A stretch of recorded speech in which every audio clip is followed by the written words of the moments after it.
Hello tout le monde, j'espère que vous allez bien. Je suis ravie de vous retrouver aujourd'hui pour une petite vidéo bonus qui m'a été demandée à plusieurs reprises et elle n'était pas très longue pour moi à filmer, donc c'est pour ça que je voulais vous en faire une troisième cette semaine, donc tant mieux pour vous.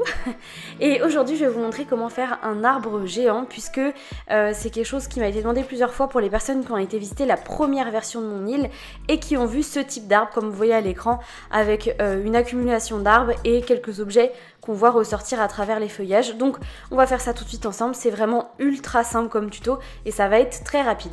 On commence par planter un premier arbre qui sera l'arbre du milieu et on plante à côté mais dans la rangée derrière deux autres arbres. Vous le voyez à l'écran, ils sont un petit peu en décalage, c'est pour ça que je vous dis qu'ils sont juste derrière. Ensuite, je viens construire une falaise pour pouvoir faire mon premier niveau. Alors la falaise, elle fait 5 carreaux de large, donc juste derrière les arbres, et 7 carreaux de profondeur. Alors au début, je me suis trompée, j'en ai pas fait assez, mais vous le verrez par la suite. J'en ai rajouté une rangée de remodils, et sur ce premier étage, je viens planter deux arbres. Faites exactement les choses de la même manière, c'est comme ça que vous aurez le résultat que vous voulez.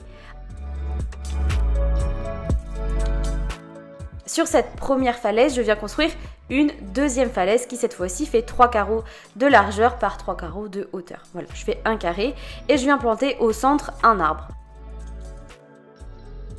Voilà, la construction est déjà terminée, je viendrai rajouter par la suite d'autres choses, mais globalement la structure avec les arbres est terminée. Alors évidemment quand on est ici, ça rend pas grand chose, il faut se mettre un petit peu plus loin pour avoir un visuel sympa, mais déjà on se rend compte un petit peu de la dimension que ça donne déjà de faire cette structure avec différents arbres, c'est trop bien, j'adore faire ce truc là. Ensuite pour cacher ma falaise, je mets juste une rangée de clôture de haies pour avoir ce côté encore plus touffu, plus végétal que j'avais envie de donner à mon arbre.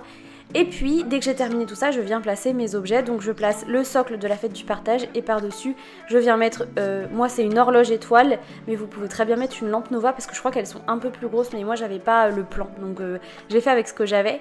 Et vous pouvez aussi les mettre de différentes couleurs. Moi j'aime bien quand c'est plutôt uniforme, donc j'ai mis des lampes jaunes et ça rend trop bien. Pour les îles féeriques, c'est trop joli de faire ce genre d'arbre là. Et pour les îles juste naturelles, ben tout simplement ne pas forcément rajouter d'objets.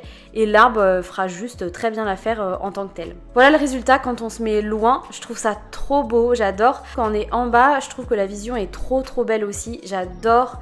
Et quand il y a une décoration tout autour, ça rend vraiment trop bien, donc n'hésitez pas à intégrer ça dans vos îles.